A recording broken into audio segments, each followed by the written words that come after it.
Hello, everybody, and welcome to the Evolved Man Masterclass. Today, I'm super excited to have with me PJ Dixon. Welcome, PJ. Thanks, brother. I'm super duper excited to be here. It's an actual real honor to be in your presence. Well, the honor is mine. So, PJ, you are a lifelong motivational speaker and international life, love, and relationship coach I who am. focuses on results. So, I want to dive into what all of that means. But first, let's kick off before we talk about love and evolved humanity. Let's talk about you, your backstory. Cool. You've overcome quite a lot in your life, and you're definitely inspirational. So, I want to talk a little bit about your background. All right, cool. So you can probably tell that I look a little bit different than everybody else. And those people who are just listening, I will describe myself a little bit. I have a very rare form of muscular dystrophy. I was only expected to live until I was 7. And this year in May, I turned 49. So I've lived 42 years longer than they expected me to. So I always joke and say, either there's something good for me to do, which I hope, or God's pissed and I have to work off my karma, which is probably the case. I'm probably in trouble somewhere. So It if I might be back that duality right there, up, right? right, absolutely, that duality. So if I back up a little bit, so the people that are actually looking, you can see the wheelchair in the background, right? And you can see like how far back my chair is. Right. So if I lean back, try and get my shoulders to touch it, I can't even get my shoulders to touch it very well. So to explain for people, since I can't get any further back, my arms are super duper skinny, right? Right. So I'm just giving people an understanding of who I am. I can't lift my own arms without using both hands. And my spine is so curved forward that if you think about sitting on the chair that you're on right now and your knees are spread open and you rock your pelvis forward so your belly button is on the chair between your thighs, and then you arch your back up so you're from the lower ribs up to your shoulders and your head are upright like they should be, that's what I look like. So my butt sticks way out in the back because my lower spine is basically um, parallel to my thighs. So this is what I look like, right? And this is basically how I grew up. I grew up with a disability. I was born with it. Right. I walked until 3rd grade, threw away my leg braces 3rd, 4th, and 5th grade. I distinctly remember them sticking out of the trash can. Now, whether my mom pulled them out of the trash later and put them up in the closet somewhere in case I needed them, I don't know. All I know is my little memory has these leg braces sticking out of the trash. Okay. Um, 6th grade and 7th grade, I was too weak to walk without leg braces. 8th grade, I was too weak to walk more than about 20 or 25 feet without falling. So every 20, 25 feet, I would fall. I'd like stand back up. I'd walk 20, 25 feet. I'd fall again. Pretty soon, the principal and my teachers started calling my mom and saying, "Hey, you need to like get this kid a wheelchair or something because he can't walk anymore." And my Right. mom was like, "Okay." So that changed my life, profoundly changed my life, and not necessarily in a good way, in a way that made me feel like I was less than. I was Right. already 7th and 8th grade is already a difficult time, right, for men and for boys, right, for anybody really. The truth is, for anybody, Right. 7th and 8th grade is just a difficult time, and it was particularly hard for me because I was coming into an awareness of my disability, meaning more specifically, I was coming into an awareness of my disempowerment, how weak I was in compared to the other boys. And Right. the only thing I wanted, like every other boy in the world, was to be a hero, right? To be strong, to win the girl's heart, to save, to save the people, to kill the dragon, whatever it was, when you have those fantasies as a boy. And yet I couldn't even lift my own arms very well. I couldn't walk very well. And they put me into an electric wheelchair. So this is where my awareness of what I didn't have came. Right. Okay. So in high school, I started to realize, and I've been speaking since I was 7 years old because of my disability, my particular disorder, and apparently I was, a cute little kid and I could talk fairly well, and so the muscular dystrophy picked me up and put me on stage. So I tell you that just to give you a bit of a background. In high school is when I started to realize, like authentically realize, that my disability was actually a gift to other people, because other people would look at me and say, wow, man, if PJ can do it, then I can do it. And so Right. that also motivated and drove me to be the best person that I could possibly be. But at the same time, I killed my own sexuality because I was none of the girls were interested in me in junior high and then high school, and so the only way that I could get women's attention was to kill my sexuality and Okay. just so that I was everybody's friend. So this is really my mom would always turn to me and talk with me, and she She was a art therapist for 27 years. And, she would always talk to my sister and I about psychology and, about like emotions and what was going on in her relationship or relationships. And so was raised to talk about love. I was raised to listen. Right. I was raised to be that person that everybody turned to. So that's where I got my sense of value. That's where I got my sense of power. And then if we fast forward to when I was 28 in October of 97, I moved to Tucson. Hang in with me for just a couple more minutes to get through the story, because this gives you an understanding of like who I am and Right. where this concept of really teaching and talking about love comes from. So I didn't particularly like myself.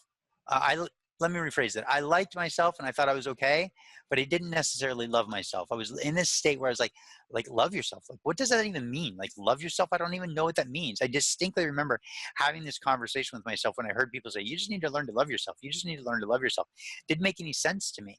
Right. So in 1997, October of 97, I moved to Tucson, Arizona, and I had moved out here to study with some spiritual teachers.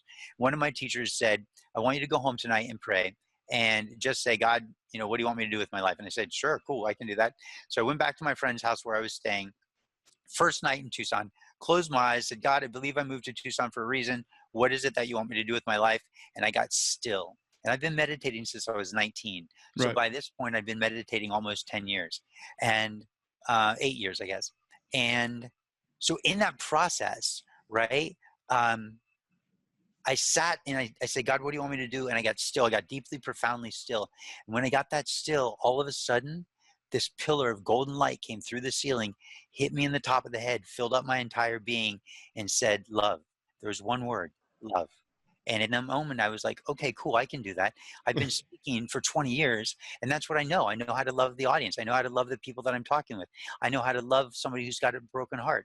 I know how to be there when people are suffering and struggling. I know how to balance between men and women when they're struggling in relationships. I know how to do this. I can do this, Right. right? I know how to motivate and inspire men to be the best that they can be. So I know how to do all of this. This is great. Well, the story fast forwards a little bit, and it fast forwards to this point where, remember that was October 97, April of 98. Well, between January and April of 98, I started having visions of being hit by a car at a bus stop because I don't drive. So I would take public transportation. Okay. So I got hypersensitive and hyper aware. And every bus stop, I was like, okay, where do I sit? Do I sit in front of the bus stop? Do I sit behind the bus stop? Do I sit behind the big concrete trash can? Do I sit 20 feet, 40 feet in front of the bus stop? Do I sit 20 or 40 feet behind it, like, and watch for the bus as it comes and then move forward to join? Like, what do I do? So how quickly can I jump out of my chair? And I've been training martial arts since I was 19. So Okay. again, I've got lots of martial arts training at this point. So jumping out of my chair is, something that I'm willing to do if I need to do it. Okay. So I'm dropped off one night in April of 98, dropped off one night, and I'm walking about a mile to martial arts class. And as I'm walking to martial arts class, I walk by this bus stop and I don't think anything of it. I see this oncoming traffic. There's 3 lanes of oncoming traffic coming at me. I'm on the side of the traffic that's coming towards me. I see this big black SUV coming out of Boston Market on my left side. Okay. Traffic's coming on my right side towards me. I look at the traffic. There's no place for the SUV to go. I walk out in front of him, not thinking about my vision. Right. He steps on the gas, guns it, hits me on my left side, throws me out into 3 lanes of traffic. I'm in the air. I hear my wheelchair crumple underneath his SUV. I have time to just say a quick prayer. God, please, whatever happens, don't let him roll over my pelvis. I tuck and I roll. I hit the blacktop, the concrete, the blacktop. I tuck and roll. His front driver's side wheel comes to rest leaning against my pelvis. 2 more inches, he would have crushed my pelvis. What? Now, yeah, I know, right? Crazy. So anyway, if I go on, so in that moment, not a single car hit another car, not a single car hit him, not a single car hit me. They were all able to slow down, weave, do whatever they needed to do to Right. stop from hitting each other. And there happened to be an EMT team, an emergency medical team inside of the Boston Market that came running out, took care of me, took me across the street to the hospital. I wasn't meant to die that day, brother. I wasn't meant to die that day. I was meant to experience what the next 4 months would be. Excruciating pain. And this is where I'm going with this. Men need to hear this. Okay? I lived the next 4 months in excruciating physical and emotional pain. Right. because everything that I had and knew had been taken from me. All of the strength that I had left in my little tiny 75 or 80-pound body, right? Any power and independence that I had to climb up in my own wheelchair, to climb in and out of the shower, to climb up onto the toilet, to get myself dressed, any of that that I had was gone because of the amount of pain that I was in. And so I spiraled downwards. For 4 months, I was in physical therapy. For 4 months, I was in excruciating pain. I couldn't sit up because it hurt. I couldn't lay down because it hurt. I couldn't roll over because it hurt. I couldn't sit on the toilet because the toilet seat was hard and it hurt. I couldn't sit in the shower to get clean because it hurt. I couldn't push my own wheelchair. I couldn't speak from stage. I couldn't go to my regular day job. I couldn't train more. So my whole life, brother. And I was already at a gross disadvantage physically, right? Because Yeah. of the disability. So I want people to understand everything was stolen from me. Everything in that moment was stolen from me. Or was it? Because after 4 months of physical therapy and massage therapy and aqua therapy and electric stimulation and range of motion and everything that the physical therapist could do, the very last day, he literally said, PJ, I've talked to every mentor I have. He said, I've talked to my old college professors. I've looked at all of my old books, all of my old textbooks. Right. He's like, I've looked at medical journals. He's like, I don't know what's wrong. I don't know why you're in pain. He said, I did talk to one other mentor just the other day, and he said that it might be that your pelvic bone has popped out of place. And he said, I'm going to palpate. I'm going to push through your pubic region, and I'm going to push back to feel the pelvic bone. And he did. And of course, that hurts a little bit, but it's worth it. And he goes, that's what's wrong. Your pelvic bone has popped out of place. Your right pelvis has popped out of place. He's like, this is going to hurt, but I'm going to pop it back in. Are you willing to do this? This is what I want everybody in your audience to hear. He asked, are you willing to do this? Meaning, are you willing to go through the pain to Right. have what you want? And I said, absolutely. Absolutely. How many times in your life are you going to get the chance to walk through the fire? How many times are you going to have to step up to the pain and say, that's freaking scary? And I'm afraid of that, but I'm going to hold myself strong and I'm going to hold myself high and I'm going to step into it because what could be on the other side? Brother, he grabbed that pelvic bone, right? And my mom happened to be staying with me at the time. And so she was holding down my upper body. I was Right. laying on one of those like hospital examining tables, not hospital, but like like a clinic examining table, right? And he grabbed a hold of that pelvic bone with both of his hands and pop, he popped that sucker back into place. Wow, man, did that hurt. But I'll tell you what, the moment that I went through the pain, everything else was gone. There was no more pain. Immediately, all the other pain was gone because he'd put me into alignment. And this is what men need to understand: to go through the pain to get in alignment. The pain usually with men is that fear of being vulnerable, that Right. fear of owning their own power, that fear of stepping truthfully into what it is that they want to do, that fear of standing their ground, that fear of actually having a conversation that might allow them to be intimate and be seen and be a little bit like exposed emotionally, right? That sense of vulnerability. Tom Petty sang that song, "You can stand me up at the gates of hell, but I won't back down." This is the way men think. Yeah, buddy, stand me in front of the gates of hell and I'm not backing down because I'm a man. This is what we do. We're Right. warriors, right? We're strong. I'm not going to back down. Baby, how do you feel? I don't know. I'm going to go out and do something else, right? So we run from that. We're afraid of that. So I want men to realize that I chose to walk through that fire. I chose to let him realign me. I chose to let somebody help me pop that hip back into place. And when he did, all of a sudden, all the other pain was gone. When all the other pain left, immediately, I felt this sense of appreciation for the life that I thought I had lost, and the life prior to being hit by the SUV, the life that I didn't appreciate, the life that I didn't necessarily like, and I certainly didn't love. Right. Immediately, I was overwhelmed with this sense of appreciation, and this sense of, when you're filled with appreciation, it turns into gratitude, and gratitude is an expression outwards, and that gratitude then turns into love. And that's where everything started for me. Everything really started for me with my mom, and then realizing that I was of value to people by listening. But I shifted powerfully in that moment when I got my life back. And that's important for people to realize. When you get your life back, what we're really talking about is I'm proclaiming and claiming, I'm staking claim to my authenticity. Right. Who am I really? Not who is my ego, not what are my fears, my invisible fears that maybe I'm not aware of, but who am I? What do I stand for? Where does my masculinity get to be expressed fully and completely? Who do I want to be as that man, as that hero, as that warrior? That's an amazing story. There's so much in there. Thanks. A, you had the premonition. B, everything worked out, sort of, and then you worked through that pain. So I want to talk about the kind of metaphor that you set up in terms of, helping people um, step up and choose the pain and choose to walk through that and serve it. So if I'm going to play devil's advocate, or if I'm gonna Let's do it. say I'm the guy playing small, it's like, PJ, that's great that you had this pain, but I haven't had this extreme story, and I haven't had this extreme pain to help me need that realignment. So, if I haven't faced that extreme adversity, does this work for me?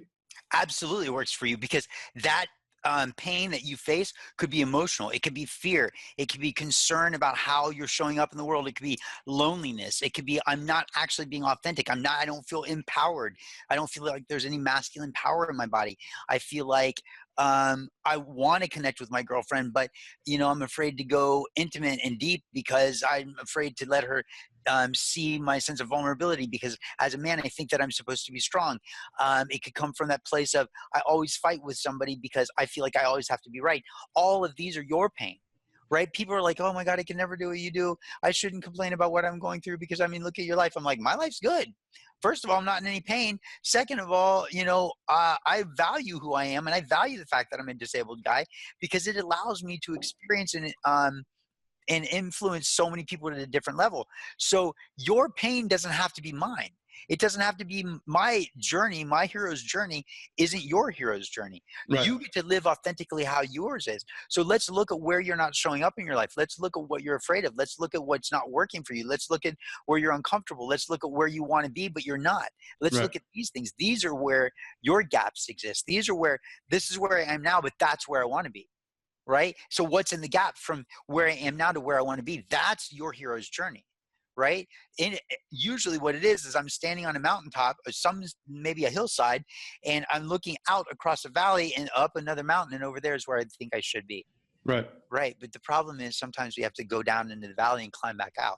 And then once we get to the mountain peak on the next one, then one of the beautiful things about being a human is you see your potential is on the next mountaintop. So you get to go back down and climb back out. So don't compare your story to mine, but instead look at where you stand right now and identify, where am I not happy?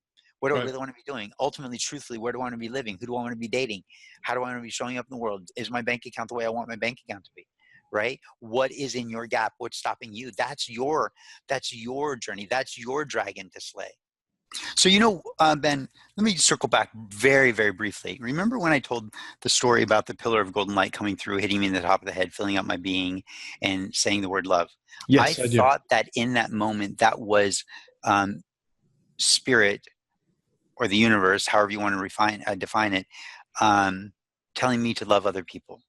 But after I got hit by the SUV and went through the physical therapy and got realigned, I realized that 10 months earlier, that message 10 months earlier, was not at all about me necessarily loving other people, because I was already doing that. Right, About me learning to appreciate and being grateful and loving who I am and the life that I have, learning to love myself so that I could teach other people to love themselves, so that I could love other people more. Can you love other people when you don't love yourself? Absolutely. And most people are going to say, no way, it's not possible. But if you look at a single mother, right, right, or a single father who doesn't necessarily like themselves, but they love their children and they would do anything for their children, right, but they're not happy with who they are, it demonstrates that you can love others without loving yourself.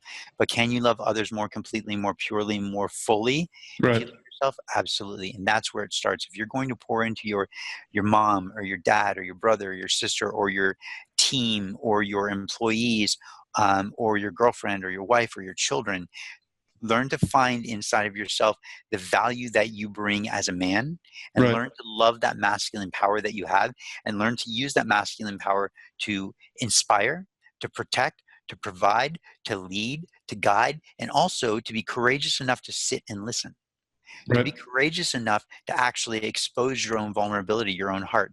Because when you have that ability to touch your own heart, you have the ability to inspire other people. often, brother, what I talk about from stage is being the best version of yourself. And Right. being the best version of yourself starts with guiding people through the most important journey they'll ever take, the 18 inches between their head and their heart. And I don't want you to give up your intellect, but I want you to also additionally embrace your heart, right?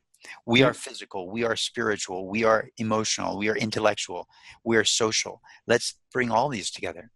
Let's create this sense of fullness and completeness. That's where your power exists, in the connection, not in the disconnection. So you touched on this a little bit, but okay, I'm a practical guy. How do I get more in touch with my heart? What are the top 5 things I can do? Fantastic. So before we even go there, let's actually touch on something that I think is really important, because a lot of people now are talking about like getting men to touch their heart. I do too, and that's really important. But what we're forgetting is that men want to be men. We Right. don't have opportunities. We're not in tribes anymore, mostly, right? And so we don't have that opportunity to protect the tribe and the family. Some people gain that masculine power through martial arts. Some people gain that masculine power through sports. Some people gain that masculine power from joining the military, right? But the average man doesn't necessarily gain in that masculine power. And also another way that some people gain that masculine power is, they grew up on a farm. Right. Often see um, this kind of quintessential cowboy, or that grew up on the farm, and not only is he pretty buff and pretty strong, but he's also really willing to work hard, Right. and he's also willing to stand up for the lady, and he's also kind and sensitive, so he protects her and he's loving and nurturing with her, but he's also strong enough to stand his ground for her and for himself. And so I think that often I look at that as sort of the quintessential man that doesn't necessarily need to move into the warrior mindset, but is in that balanced state where he's physically strong, he Right. owns his masculine power, and he's also willing to be soft with his lady or his children or his mom or his friends or a complete stranger, where he lets that part of his heart come out. So before you even think about like just touching your heart, let's not forget that you were born with muscle for a reason. Right. Let's test those muscles. Let's strengthen those muscles. Let's get you doing sit-ups or push-ups or jogging or running or going to martial arts classes or anything like that, right? Let's get you physically moving, and like let's get that physical power, that sense of like, oh yeah, I feel empowered. This is amazing. Go out and ride your bike for 50 miles. I don't care. Something. Go rock climbing. Go challenge your body. So when you get off that climbing wall or you get off that rock face, you come down and you're like, man, I feel powerful. Yeah. Right. Now be careful about that, because that power can really start to filter its way into the ego. Right. And something that I think is important for people to recognize is ego plus power equals evil. So it's okay to have that sense of power, but also have that sense of kindness inside of you. So this is where we shift out of the physicality and into the emotional or the spiritual part of us, which is that open-heartedness. So how do you take that journey from your head to your heart? Well, Right. there's a multitude of ways that you can do that. First and foremost is you want to practice a level of awareness. Where do I spend most of my time? Am I in my head? Am I physical and I'm not paying attention to what's going on in my brain? Am I emotional? Am I moved? My grandfather was a crier. He'd watch something that I would do and he'd tear up. He'd watch something that my sister would do and he'd tear up. He'd watch a movie, that touched him and he would tear up. I'm the same way, Right. right? And I might be coming with this sort of almost assertive, forceful, masculine energy right now, but there's also a real soft part of me. And what happens is when you're aware of what the moment and the situation needs, whether you're by yourself, what do I need right now? What does my lady need right now? What do my children need right now? What do my friends need right now? What does that lady carrying her groceries to the car need right now? Right? What does my dad need right now? When all of a sudden you become aware of what that need is, in that awareness, you can shift from your head to your heart if you need to. You open up this level of kindness and compassion, because the moment you realize I have the power, Right. I'm intellectually smart, I have the power, I'm physically strong, I have the power, I've got enough money in my pocket, right? All human beings need power to survive. And so when a man has power, and not power over someone, but power for someone, okay? Right. When a man is in empowerment, it means that he has power within him. And when he has that power within him, he can then share that externally and outwardly for other people. And so when you have power, then you feel that sense of, I have enough, and what can I share? How can I share? How can I show up for someone else? So first start with a level of awareness. Am I in need? Do I have what I want? Am I operating with integrity? And by that integrity, I mean, am I living to my highest level of standard? Right. Am I living by my own moral code? Am I living by my own ethics? Am I living by my own values? Or am I compromising some of those? And if I am compromising some of those, again, awareness. Why am I doing that? Oh, I'm a little afraid. Oh, I'm worried about what I look like. Oh, I want to be seen as, right? Oh, I'm worried about not being strong enough, so I'm coming across as being cocky and arrogant. The moment you look at yourself in the mirror, all of a sudden, you can't escape. Right. Did you ever see the movie Crash? Yep. Okay, one of my favorite movies ever. I love the movie Crash because I feel like Crash was a magic mirror. I watched the movie Crash and I saw everything amazing about myself. And I Okay. saw everything terrible about myself also. And it's still profoundly one of my favorite movies because every time I watch it, it gives me a chance to look at myself and go, okay, what do I like about myself? Where am I showing up? Right. How can I refine myself? Where am I not showing up? Where do I get to shift? Where do I get to change? Where do I get to transition? Right? This is really important, this awareness of what's not working. So then once you realize what your standards, ethics, morals, and values are, and whether or not you're meeting those, then when you realize, yes, I am meeting those, you identify, am I in my power, or can I be more in my power? When you get in your power, this is when you can shift into your heart, because then you have enough in you to be able to give and to share with other people, right? Let go of the ego, Mm-hmm. because ego plus power equals evil. So what happens is that ego actually separates you from connecting with your heart, because the ego is in your mind. So when you realize that your ego is popping up and you're worried about what you look like, that's when you get a chance to just say, okay, I'm going to let it go. I forget which Stoic it was, but one of the Stoics would once a year take time to live in just a burlap, clothing, and he Right. would give away everything that he owned. And I think Benjamin Franklin, once a year or something like this, would also just take, a half a loaf of bread and, the most, uh, not his best clothes, and he would just sleep on the floor somewhere away from his own home, just to humble him and remind him of everything that he has. So he had that level of appreciation inside of him. Right. So when we realize what we have, then we can appreciate it. When we have something that we can appreciate, we can then share. Okay. So I'm not sure that completely answered your question, but I would say the first most important piece is that you want to start with that power, and Right. you want to start with awareness, Right. both of those. And I want to kind of underscore your point with those important questions that you're asking yourself, Yes. and being aware of those questions that you're asking. I really love what you said about how can I show up for my wife or girlfriend? How can I show up for my dad here? And like those questions do take you out of your head, put you in that service place, and being aware of those other questions and that mind chatter, those voices in your head, is such an important practice. And even coaching yourself or writing down those questions that you want to come back to Yeah. is so helpful in that practice, so you don't just go to this like default programming mode. One of the things that I'm sure a lot of your interviewees or experts so far have talked about is, I'm sure they've referenced meditation, which Yep. is one of the reasons I didn't bring it up, because you've heard it over and over and over. And I'm currently doing a 100-day power gong. I'm doing 100 days of meditation, an hour a day, then doing a Facebook Live after, and it's profound. Like, I've meditated since I was 19, and I've Right. consistently meditated for the past 20 years, but I've never consistently meditated for an hour a day. Usually it's like, 2 minutes, 20 minutes, 30 minutes, 10 minutes, 5 minutes, 1 minute, 30 seconds, 5 minutes. So it's all over the board, and it's at different times during the day, sometimes once a day, sometimes multiple times a day. But Right. this is consistently an hour a day. And so meditation works great. But one of the things that you said, which was subtle, and I'm not sure the guys will hear this or did hear this, but I want to kind of highlight that.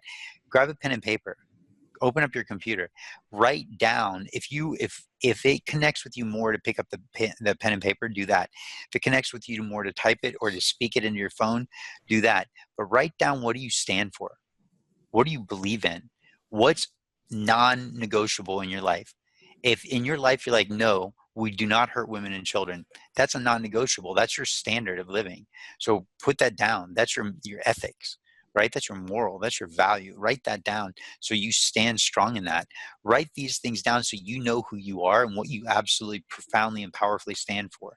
And then take another column or another space on that page, or the next page, and say, okay, who do I get to be? Who do I want to be to make sure that I am living these standards? Who do I get to be for my dad? Write that down. Who do I get to be for my lady? Write that down. I don't care what your sexuality is. Who do I get to be for my boyfriend? It doesn't matter to me. What matters to me is, are you expressing real, genuine love? How are you really standing up for that other person, right? Who do I want to be? Who do I get to be for my children? Who do I get to be for my employees? Who do I get to be for my team?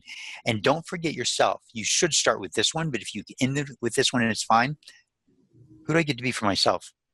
Like, who do I really want to be if no one else was around? How would I want to walk through my own house? How would I want to walk through my own life? How would I want to carry myself?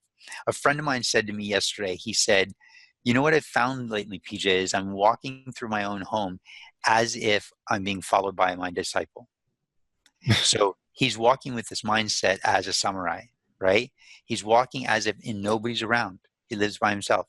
He's walking as if he gets to be aligned and connected and empowered and focused and intentional, so that if someone is walking with him and it's his student, he's showing them what the highest standard of living is. And I do the exact same thing. Maybe not physically, but the expression of spirit, the expression of intention, and both my mind, my body, and my heart, my spirit, all of that, even when I'm alone, whether I'm alone in public or I'm alone at home or anywhere, I make an effort to really check in with myself once in a while. Whenever it pops up in my head, I ask, am I being the best version of myself right now? Right. And if I'm not, I'm like, okay, cool. Thank you. How could I be better? And what would my best look like? How could I be better? And what would my best look like? And this challenges me. Look, I can't even not smile, because all of a sudden it infuses me with this sense of power, this sense of alignment, this sense of worth, this sense of value. Am I being the best version of myself right now? And usually the answer is no, you're not. And I'm like, okay, how can I be better? Boom. Now, what would my best look like? Boom. And then I'm really on point. That's sharpening the saw. That's sharpening that sword. That's alignment. That's power. That's cutting through the fog. That's cutting through the fears. That's cutting down the dragons or the demons or the ego or the enemy. The only real enemy in the world is your own ego. Right? I love this saying too. I'm going to say this because maybe it'll lead us somewhere. One of my favorite Buddhist monks, Lama Zopa Rinpoche, Mm-hmm. he's a Tibetan Buddhist monk. Lama Zopa Rinpoche says, no anger inside, no enemies outside. This is the study of a real man. No anger inside, no enemies outside. Everyone is your friend. Everyone you serve, everyone you care about, everyone you support. And then when somebody steps up to you and shows you that they're your enemy, that's wonderful, because Buddha says, if you don't have any enemies, find some. Buddha doesn't say go and make some enemies. Buddha Right. says, if you don't have enemies, find some.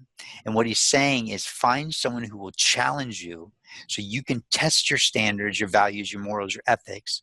So you can look at yourself and say, am I where I want to be? Am I at my highest standard? Am I being the best version of me? If I'm not, how can I be better? And what would the best version of me look like right now? Right? So this is powerful. Like, I'm tingling from my brain to my spine, right? I feel like infused with energy and power in my body. Now I feel like, yeah, let's fight. And I don't want to fight. Like, I don't necessarily really want to fight. You know Right. what I mean? But I want to test that muscle. I want to test that courage. I want to test that strength. I want to test that resolve. It's amazing. And Miyamoto Musashi, a famous swordsman of Japan, said something in his book called The Book of Five Rings. He said, samurai operates and lives with a resolute acceptance of death, right? That resolute acceptance of death is like, I'm going to die, And Right. hey, today is a good day to die, right? Maybe I'm going to die today, and I'm going to step boldly forward into that power. And what's actually dying is not your body in modern society, but your freaking ego. Drop that ego. Kill that ego. That is your enemy. The only enemy is your ego, right?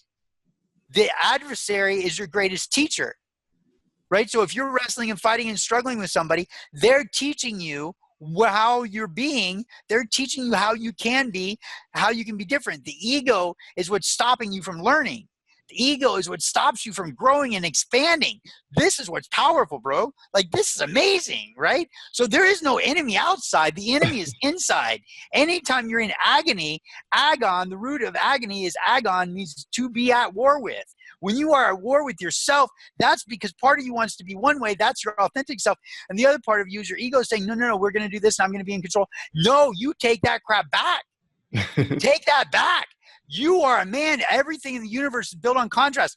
This doesn't feel good. This feels better. Make a shift from what doesn't feel good to what does feel good. Every moment of every day is about choice. Choice means you're free. When you are not, there's only two kinds of people in the world. There's free people and there's slaves. You get to be free because you realize there's a choice. That's why a minute ago I said awareness is the most important process between your head and your heart. Because if you don't start with that awareness, you will never realize you have choice. You will always act out of reaction, and a reaction is a slave action because you don't think about it. Your primal process kicks in and takes over. That means you're acquiescing and giving over your power and your choice to a primal process designed to protect you from saber-toothed tigers, not designed to help you align yourself and connect with your lady and be a better father and a better son and a better steward for your community and a better business owner and a better lover and a kinder human being and a smarter, more interesting person to talk to. Whoa. Boom! Mic drop, baby. That's what a brother do. Seriously, you just took me and the listeners on a journey. I love it. Yes. And this is who I really am, right? I don't know where this like quieter, slower part was coming from with this group. I don't know why. I just trust what comes through me and flows through me. Right. And so in that moment, like the first half of this conversation, there was kind of this, yeah, it's okay. It's an okay conversation. Maybe he talks a little bit too much, whatever. Right. And he's saying a couple good things and we're moving along. And then boom, the floodgates open. This is who I really am. This is the real power. This is who I love to be because this is enthusiasm. This is inspiration. Enthusiasm comes from entheos. Entheos means inner full of God, divine power. Right? The martial art that I study is called the Bujinkan. Bujinkan, divine warrior school, divine warrior, right? It powers and flows through you. So I can take my hands out off the wheel and just let spirit guide. Right. This is power. This is power. Get the ego out of the way so the truth can flow through. And that truth is sometimes love. And that truth is sometimes power and strength and resolve to say, okay, hey, baby, today's a good day to die. I ain't going down. But I'm going to give it my best fight. If I do go down, I'm giving it my best fight. Samurai died with dishonor if they did not draw every weapon on the battlefield before they died. And this translates to everyday society in this way. If you don't actually show up fully and completely and make every effort to repair and fix those relationships, including the relationship you have with yourself, then you are not operating with honor. Because you are not making an effort to refine and make yourself better. You get that opportunity to be better every single day, physically, emotionally, spiritually, intellectually, financially, socially, in your relationship, intimate relationships with yourself and with others. Right. Woo! I'm excited now, man. I'm fired up. I am too. It's a great framework that, you can feel the energy and the empowerment of shifting your thinking from that way and identifying the ego as that enemy, and how to, be a samurai ninja against it. Yes, exactly. You know what? I'm going to say this too. This is something you and I spoke about a little bit right before we got on the phone. I do not typically get angry. I honestly, man, in my 49 years can't think of but maybe 3 or 4 times in my whole life, maybe 5 times in my whole life when I've been genuinely angry. Right. Only one time. Okay, maybe. Yeah, okay, I'm going to go with 3 times that I can think of when there was actual rage, and it was always about somebody getting hurt or something being stolen. Um, my ego felt like something was being stolen from me one time recently, right? But that's okay, because that operated in a way that allowed that ego to be thrown to the ground and shattered on the ground. And it was as if spirit said, now put it back together. Put Okay. it back together. And as I put it back together, I realized who I was. I was spending too much time in spirit, and I wasn't honoring the full capacity of who I am. I was feeling as if I was only a spiritual guy and not also a physical guy anymore. I was honoring spirit, but it wasn't really honoring my own emotions and what I wanted. I was honoring spirit, and I was compromising and not really studying and learning, because I was like, oh, well, is it spiritual and wisdom, or is it intellect and knowledge? No, it's all. Because nothing exists in the world that is not divine, that is not God, that is not the pure potential energy that everything in the universe is built on. If you don't want to be spiritual, that's fine. Be physical. Be quantum minded, right? Right. Be in theoretical physics where they're talking about the universal field theory and string theory, where everything is built from this pure potential, which is energy. So it doesn't matter. Everything is born from that. If everything is born from that, then energy is pure potential, and you can become anything that you want, because that energy chooses to take a form, a rock, a tree, you, me. Our conversation is energy, Right. right? Energy is everything that everything is built upon. And so if you want to change the energy that you show up with. So I tell you this, remember I started this rant, so to speak, on my soapbox, that I said I don't get angry very often, but I work with a lot of women around the world, and I work with a lot of men, but I work with a lot of women around the world who are telling me men around the world just want sex. Right. Men around the world don't want a relationship. Men around the world that are dating online, all they want to do, like from 20 something to 70 something. Women are telling me this, and it's absolutely ridiculous and disgusting. There's nothing wrong with wanting to be sexual. There's Right. nothing wrong with wanting to be physically intimate.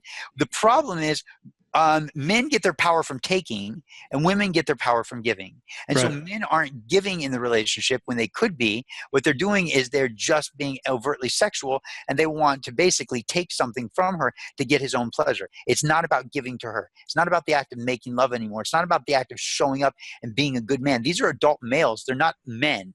Right. Right? And so this is where I get amped up. I want to go to war, bro. Like, I want to pick up the tomahawk and go on the warpath, because I want to say, look, dude, either you're with me and we're good men, because the world needs good men, because Right. when we have good men and we have that masculine power protecting, then that masculine power provides a space for the feminine nurturing and that love to be expressed holistically and completely. And we are the recipients of that.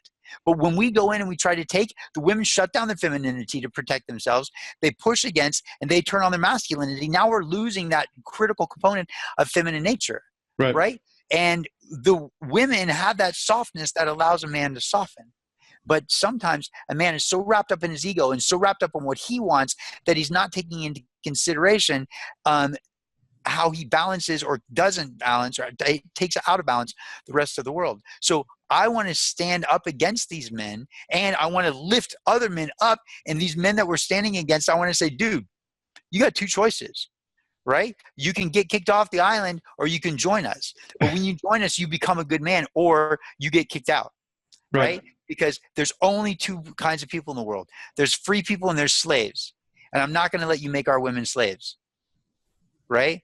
I'm not going to let you live in slavery if I can hold you high and challenge you to take responsibility for yourself and look at yourself in the mirror and look at yourself internally, insightfully, right? And be authentic with yourself and say, I am not happy, and that's why I'm trying to take from these people. I don't feel fulfilled. So instead, let's find a way to get you fulfilled. Let's find a way to get your power back so you have enough to give and not take. Right? Amen. Woo! Yeah. Yes, man, I'm stoked. I love this stuff. Dude, I could do this all day. No, I mean, Like, this I'm is about tingling power. because, I've been there. I've been that bad guy, and I've, used the drugs and alcohol and women to, feel better about myself, to get that pleasure. And, the reason I started this work on myself was to, it didn't work, and it left me feeling empty and worse about myself until it got to a point where, I just couldn't take it anymore. So I think it is important. And I think, so many guys chase that good feeling. And I really like what you said about taking, because it is taking. And when you're just taking, you're not of service, and you don't serve yourself. And it just keeps this bad cycle going. Yeah. So, I'm with you in standing in this, manhood accountability to help us solve the world's problems and get away from this ego-driven, mindset so we can solve some problems. Absolutely, man. I'm 100% with you. And I honor and respect the fact that you're so courageous to speak openly about that. I had my bout with drugs and alcohol too. And on the other end, I've always protected women because when I was 9 years old, yes, I'm pretty sure I was 9. I don't think I was 10 yet. I was 9 years old and I was put in the hospital for whatever reason. I was in the hospital like 17 times until I was in 8th grade, right? So I was in the hospital. I was in the pool experiencing pool therapy. Right. And the pool therapist was a man and he could care less about me. Right. He was flirting and being overtly sexual with the female pool assistant outside of the pool. And it was an above ground pool. So, it wasn't sunk down. So when he stood up in the pool, she was standing up outside of the pool, they were still like basically standing on the same surface level. Right. Right. Well, he took her to the back of the pool and left me in the front of the pool, and I could barely keep my head above the water. It was high enough that I was struggling to be able to breathe. And I was trying to push off the bottom to be able to breathe. And he didn't care about me. I was fighting for my life. And I watched him pull out his erect penis and try and get her to touch it. And I was 9, bro. And right now, that's one of the times, remember when I said there were about 3 times when I raged? Right. I wanted to rip him in half.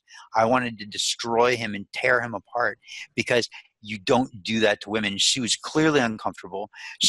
She was more concerned about me and not me seeing, but about me not being able to breathe.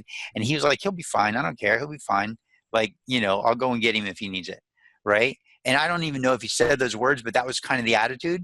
He was so concerned about getting his own pleasure that I just wanted to destroy him. In that moment, everything in my life changed. And so I should have told my mom and dad, but I didn't.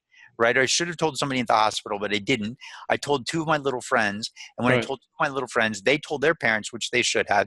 Their parents told my parents, which they should have. Then my dad came at me and yelled at me for about 5 or 10 minutes. And for almost all of my life, I would remember that. And I was like, yeah, my dad yelled at me for like 5 or 10 minutes over that.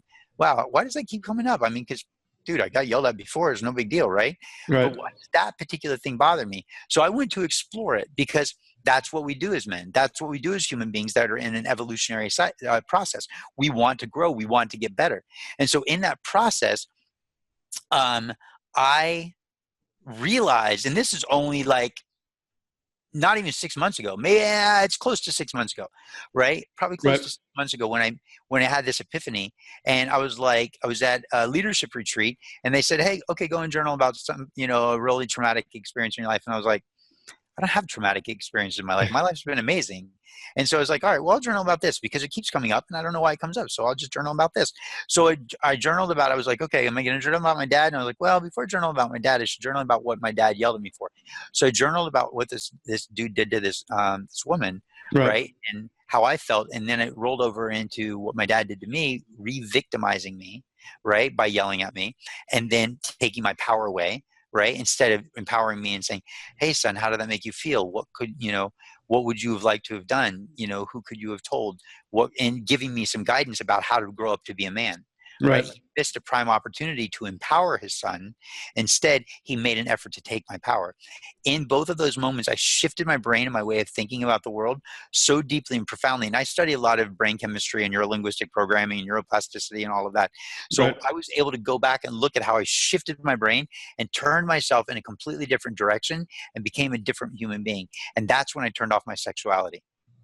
At 9 years old, I turned off my sexuality because I realized that no woman in my presence would ever again feel unsafe.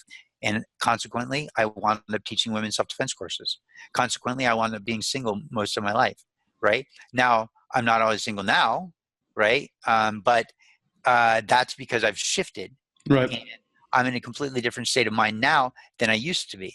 But that was because no woman would ever feel that way. And I would always stand against what was wrong and evil in this world. And so that was great for me, but it also turned off a particular trajectory. I was going this direction, Right. right? And then boom, I want that direction, slightly off course, but I picked stuff up. It's the same idea of when you get knocked down, pick something up, Right. right? So don't stand back up without some kind of knowledge, wisdom, or weapon, right, for your future. So that's all relevant and important, because when I say that I'm angry right now with the men around the world, I'm angry because they're not rising to the occasion. They're not being good men and protecting the women and children. They're not being good to themselves. They're not honoring their own integrity, their own heart, their own drive, their own power, their own enthusiasm, their own excitement. They're cheating themselves. And I don't want that, brother. And any man who's listening to this is already evolved to a certain degree, or he wouldn't be listening to this. So Right. every man on here is probably already a good man, but how can you be a great man? How can you be a powerful man? How can you drive the conversation forward so much and so powerfully and so dynamically, in just the way you be and just the way you show up and just the way you treat other people, that other men are inspired by you? Men follow men into battle Right. that they're inspired by.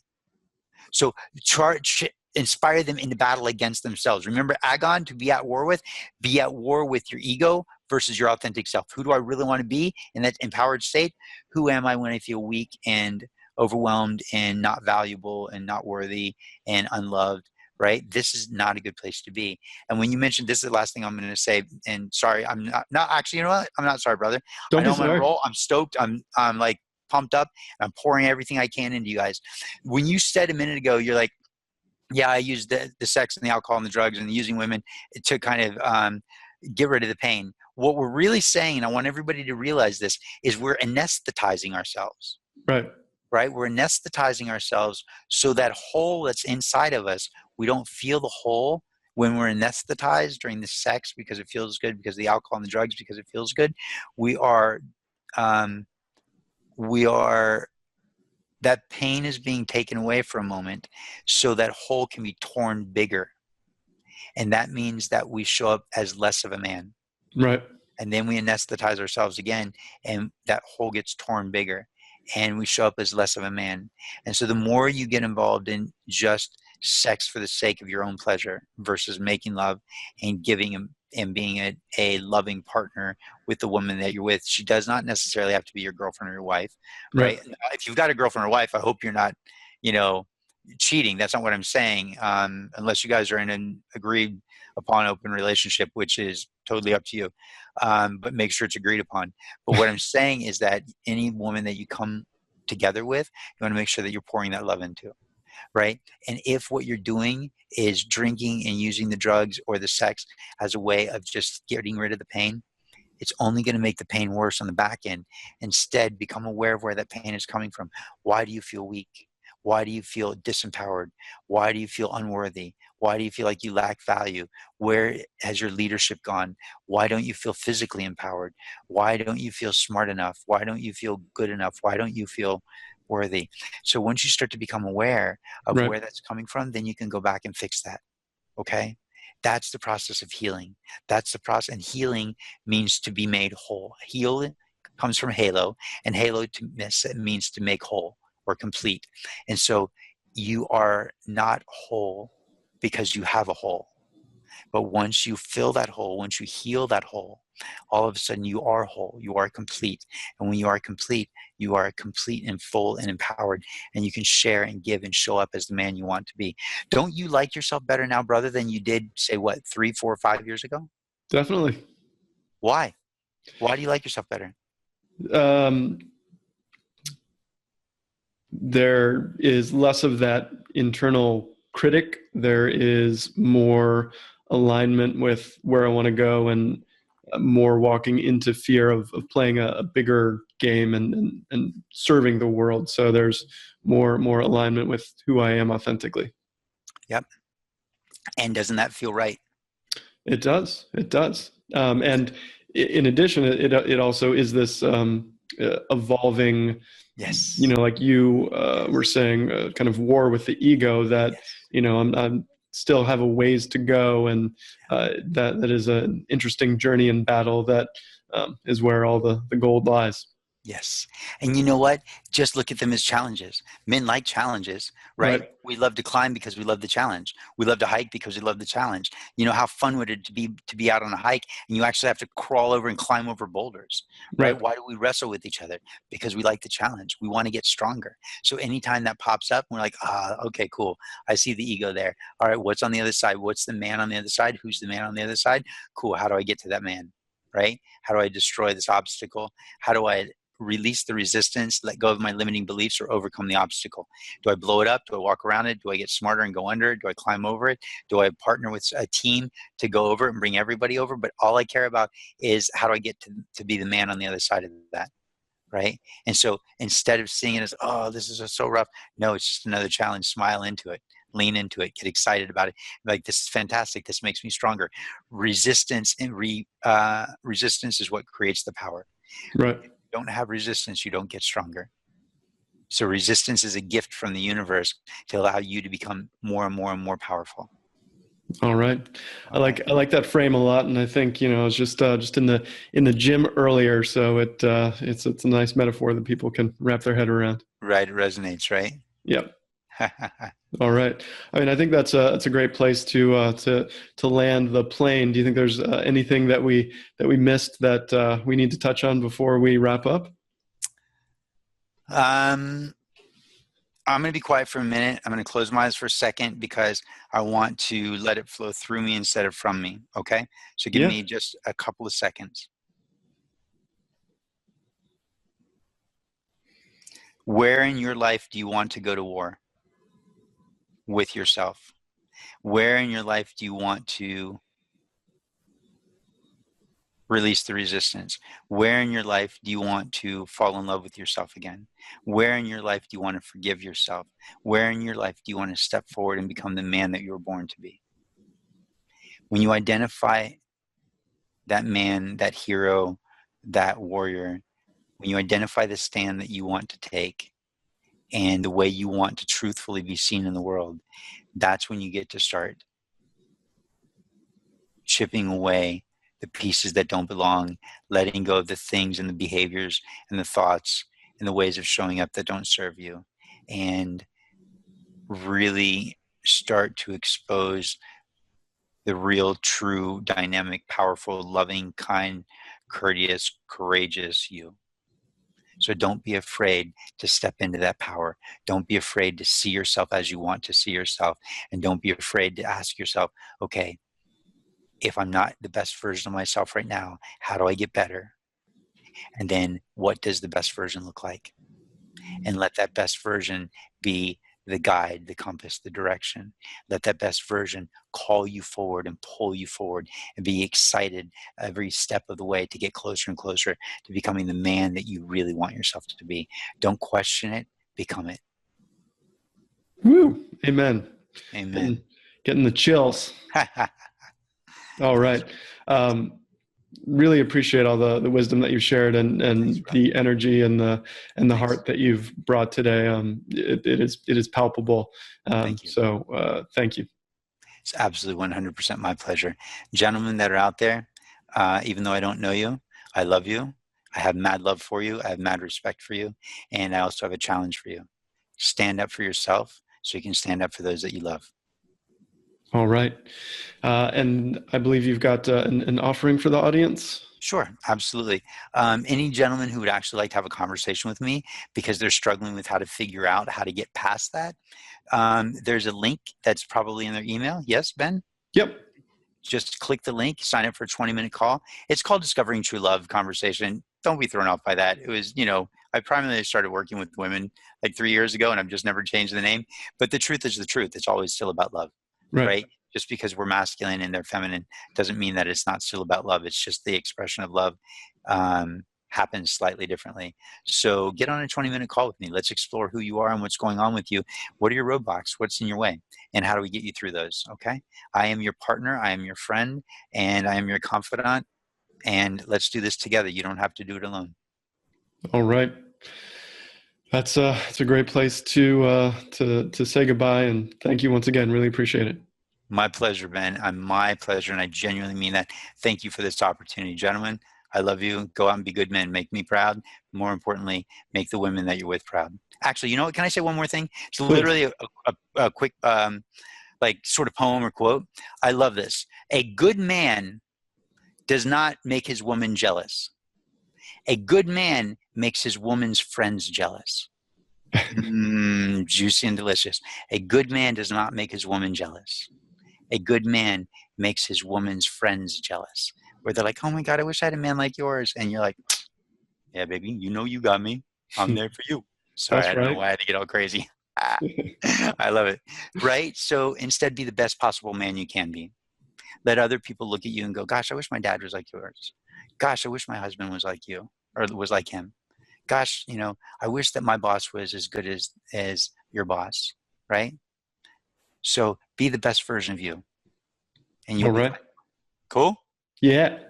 All right. All right, beautiful people. Gentlemen, I love you and I respect you and thank you for showing up because the world needs good men in it.